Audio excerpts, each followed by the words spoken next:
বহুমুখী সংকটে জর্জরিত বর্তমান বিশ্বে যুদ্ধ এবং সংঘাতের ফলে ব্যাপক ভিত্তিতে মানুষের অধিকার খর্ব হচ্ছে। বিশ্ববাসীর উদ্বেগ এবং নিন্দা সত্ত্বেও গাজায় গণহত্যা থামছে না।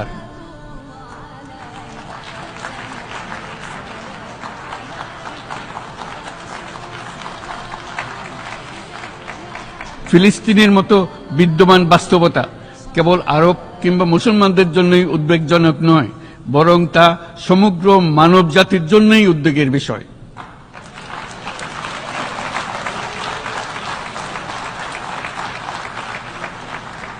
একজন মানুষ হিসেবে প্রত্যেক ফিলিস্তিনির জীবন অমূল্য।